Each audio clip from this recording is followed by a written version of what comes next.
Welcome to Dr. Warrick's podcast channel. Warrick is a practicing cardiologist and author with a passion for improving care by helping patients understand their heart health through education. Warrick believes educated patients get the best health care. Discover and understand the latest approaches and technology in heart care and how this might apply to you or someone you love.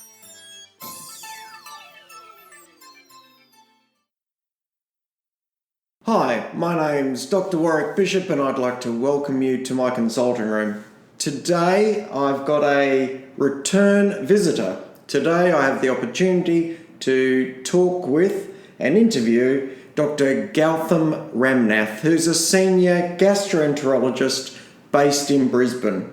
Gautam has worked predominantly in private practice in gastroenterology for over a decade in Brisbane, but also has been well trained in geriatrics and pharmacology. He's been a previous guest on this podcast show, and I'm absolutely delighted to have him back again today. Welcome back, Gautam. Hello, Warrick. Thank you for having me back. Today, Gautam, I'd really like to cover chest pain, reflux, and how gastroenterologists and cardiologists approach that difficult problem. So why don't I get the ball rolling and ask you, what sort of patients do you commonly see with chest pains that you follow up and investigate and think are predominantly likely to be reflux related or gastrointestinal related as opposed to cardiac related? It's a common problem that we both share patients, don't we? There are many people who have chest pain, and it's sometimes easier, and the basic starting point for all these patients is to actually listen to the description of pain.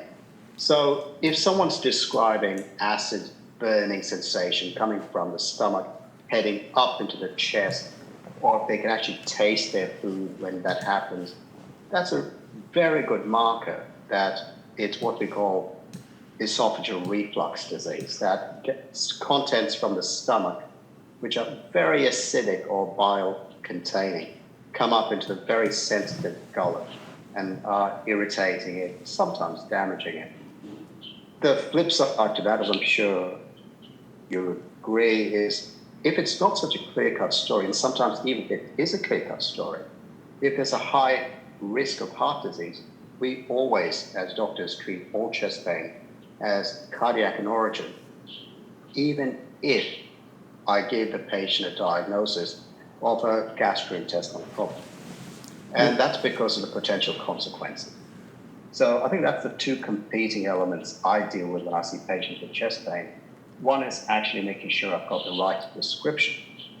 And that description is the nature, the associated symptoms. Do you taste your food? Or is it just a straight pain in the chest? And what other factors would make me consider other disease? Heart disease, but equally in some individuals, disease of what we call the biliary tree, the gallbladder and the pancreas, that can sometimes mimic similar problems. So one of the difficulties, I think, Gautam, is that they're fairly common bedfellows. So patients that may be predisposed to having reflux problems may also be the very same patients who are predisposed to having heart-related problems. Would you agree? Absolutely. And that's why we do have this interplay between gastroenterologists and cardiologists, and sometimes with occasional humorous bits of conflict between the two about where the pain is coming from. It relates to the way the body perceives pain, that there is a certain lack of precision about how it tells you where the pain is coming from. This body tells us in little bands across the chest. So if you imagine tying a string around your chest, that's the way the nerves are distributed into the spinal cord, and we tend to see pain in segments. And both in gastroenterology and in cardiology, when you have pain in a segment, we look at the structures underneath and on either side of the segment. So if it's anything in your chest, it is ever so hard to say it's not your heart. But if your risks of heart disease are low, if there's a lot of reflux, if there's swallowing problems, if there's a known issue in the background, like a large hiatus hernia, if you wake up coughing and choking with food in your mouth, that would make me veer more towards urgent assessment for gastrointestinal issues. So certainly, I tend to agree with you fully that the starting point is the history from the patient and getting a clear description of exactly when the discomfort's occurring. One of the things that I think helps me is obviously whether the pain comes or is associated with exertion, physical exertion, whether it's climbing stairs or walking or whatever that activity may be. Certainly from a cardiologist perspective, having discomfort occurring with exertion fits more in our more in our diagnostic inclination that it's going to be related to the heart, though I certainly do see some patients who get reflux, which is gastrointestinal related pain, with exertion as well. So it's not always that clear cut, is it? No, it's not. And again, I could tell you a personal story that I had the world's worst reflux, and I promptly went along and saw my cardiologist. I'm sorry, Warrick, you weren't in town at that time, and I lived a few thousand kilometres from you, so I'll blame someone else. But I had my whole extensive workup, as you would as a person in their mid-40s who has a terrible family history of heart disease. I then had to find a colleague who had to do the endoscopy, which showed me my nasty reflux. But absolutely right, because it's the same nerves that supply both the esophagus and the heart, it is absolutely impossible sometimes to tell them apart based only on the history. So if you have troubles telling them apart, what sort of investigations do you use as your initial investigations to try and get more information, Gautam? There are what we call alarm features in the history, and I'll go back to history for a moment, because people will often come in and what they assume is reflux may not be. So I always drive back to tell me exactly what you feel and sense, to break down rather than go on what their descriptive diagnosis starts with. From there, if it's pain lower down in the chest, I'd consider problems with the biliary tree. So you'd look at liver function tests, markers for pancreas, and ultrasound of the gallbladder and the upper abdomen. As you go higher up, you have other alarm features, one in particular called dysphagia, which is where a sense of food sticking. That's a very good marker there's something wrong with either the mechanics of the way the gullet is working or with the inner surface. And dysphagia for us is a very important sign because it's one that we don't want to delay endoscopy. It can lead to early diagnosis, especially of esophageal cancer, which thankfully in our community remains rare. So that's a fairly important point I might just highlight for the people listening. Changes in swallowing is a very important symptom to follow up with your doctor straight away. Is that what you're saying? Absolutely. It's the gastroenterologist equivalent of crushing chest pain when you walk upstairs. Yep. Okay, I get that. So if you had any trouble swallowing, if you had a sense of acid in your mouth or waking up with food in your mouth, or if you were anemic or iron deficient, as a gastroenterologist, there are features that would make me want to evaluate endoscopically, which is a little flexible tube with a camera, to look down the throat as early as possible. Sorry, carry.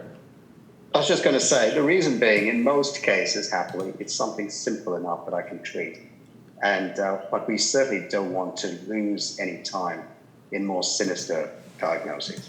So one of the things I was going to ask you is whether you ever use drug treatment for reflux as a diagnostic therapeutic trial. So if you really thought someone had a simple case of reflux, would you put them on an antacid therapy and bring them back in a week or two and see how they've gone?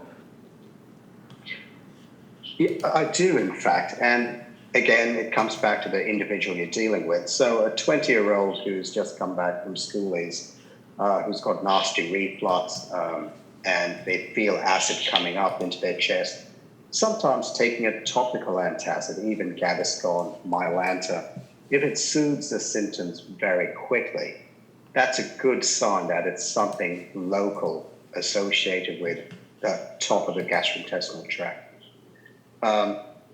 And whether I tend not to use tablets like more potent acid suppressing agents. We have a category of tablets called proton pump inhibitors. I tend to reserve that until I'm a bit more satisfied, because I don't like patients going on drug trials open-ended. If they can convince me and they come back and say, hey, listen, when I eat 4 hours after eating, I get this burning pain, it comes up, I took Mylanta, it went away. That's a good correlation that says it's acid related. Then if they tell me it happens all the time, I'm getting it 5-6 times a week, that's frequent enough to make me reach for a script pad. Yeah. There is still some controversy about who do you not have a look in. A younger, fit person, perhaps not. But if you have added factors like a smoker, excess alcohol, someone 40 plus, you definitely are going to tend more to having a look endoscopically. And obviously an endoscope is a tube or a telescope that goes down into the gullet and looks at the top end of the gullet. That's a fairly simple and easy procedure. That's my understanding of it. As a gastroenterologist, you don't see that as a particularly invasive procedure, or you see it as a simple procedure? The gastroenterologist, that's my perspective, we'll always say, if only it wasn't for the gag reflex, we could do it as part of our initial consultation. And that's absolutely true. It's the complications, because it can be uncomfortable as the scope goes just past the top of the throat. We tend to give people a light sedative, it's sedation. So it can be a little bit time consuming. It takes about 3 to 4 hours typically. We want people to fast so their stomach's completely empty. And it is very well tolerated. So it's a very common procedure. It's performed frequently. It's usually safe. I always take my time to tell my patients, life is never risk-free, but major life-threatening complications, major complications of endoscopy are very, very infrequent, far less than 1 in 2,000, 1 in 3,000. Yeah, so it's a pretty safe, widely safe procedure. Yeah, pretty safe and widely used. And obviously, if you get to look, if you actually get to look at the esophagus and at the stomach, you can make a direct visual appraisal of what's going on and figure out what the diagnosis is. So obviously a very powerful diagnostic tool as well. It's very useful, and its main utility is it tells me severity of damage, it tells me about precancerous changes. It also helps identify where the problem's coming from. Sometimes the problem is more the stomach than the esophagus. Many times everything looks quite normal, and a lot of interpretations then needed to make sure we have the right diagnosis. So in terms of identifying surface damage or precancerous changes or other processes, it's invaluable. We unfortunately don't have a replacement for that. Yeah. Look, one of the other things I was going to ask you is, when you're first evaluating a patient with reflux, are there any drugs that patient may be taking that would get your attention or make you focus more on reflux being more likely, or drugs that would make you think it's less likely? Intriguingly, when I look at people who come in with what sounds like reflux, I take a bigger step back, Warrick. The body has a limited number of ways of expressing an underlying disease. So what we often refer to as reflux is simply an inflamed or irritated gullet or esophagus. And the first thing I do is I actually try and look at what other potential causes of inflammation you can get to the gullet. Society-wide, one of the bigger causes, unfortunately, which can impede our free time, is alcohol. Alcohol is very caustic, very irritant, and if you have severe ulceration or either the esophagus, which is the gullet, or the stomach, very difficult to get that ulceration to resolve while you're still on the alcohol. So if you talk about drugs, that's my first pick. Yeah. There are particular agents that are caustic. So there are antibiotics that are irritant that can sometimes get stuck halfway and cause a focal ulcer where it just eats its way in. One called doxycycline. So that's part of the reason why we always tell people to have a large glass of water with their antibiotics.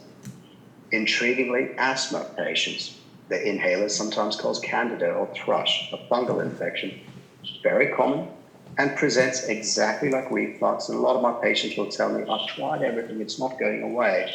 And then when you take a history and they say, yes, I've taken my inhaler, I've got terrible asthma, many of them will have candida or thrush infection. And identifying it allows us to treat it ever so simply. Okay. There is a remnant population that when we say we got a symptom, what we're actually saying is our nerves are telling us there's a problem. Yes. And sometimes the nerves can misfire. That's what we call a functional disorder. We do see that from time to time. That's something we approach only after we've excluded everything else inflammatory. Did you mention the non-steroidal anti-inflammatory drugs like Voltaren or Indocid? Do you think they've got a big role in reflux? Interesting thing. I am not. If they get stuck halfway, if someone, for whatever reason, they have a blockage in their food tube in the chest, the gullet or the esophagus, yes, it can cause a local irritant effect. But it is such a distinct organ from the stomach and the small bowel, which is where the anti-inflammatories cause more trouble. So I don't see that they cause trouble in the esophagus. It starts to cause trouble more in the stomach. It sounds like I'm splitting hairs there, but from a patient and gastroenterology perspective, even though they're connected, problems in the stomach tend to be very distinct from problems in the esophagus. So I have patients with large hiatus hernias, which is where some of the stomach comes up into the chest, makes it easier to reflux. Perhaps a few of them, because there's so much free food, tablets, everything washing back and forth, may have slightly more problem with the esophagus. But that category of tablets, the Voltaren and Indocid, more the stomach and small bowel is what we see. Okay. Well, look, I'm in the interest of time, I'm going to start to wrap up. But there is some really interesting interplay that I want to share with you and see what your comments are on.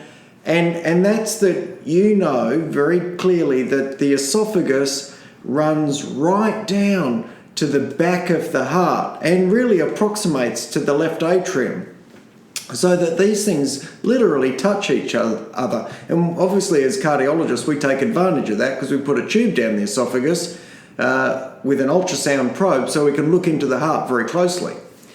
But what I see, I think, over and over is people who describe refluxy type symptoms or unsettled gastroenterological problems, but they report palpitations as well.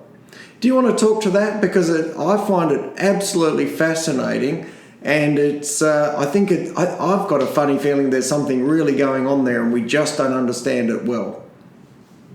You know, it's really interesting you brought that up, Warrick, because I do have a few patients who will tell you very clearly, I get reflux, my heart's doing something funny. And there's a couple of different mechanisms where it can do that. The fundamental issue, as I said earlier, is the nerve ending to the heart, it travels the same nerve bundle as the nerve endings to the esophagus.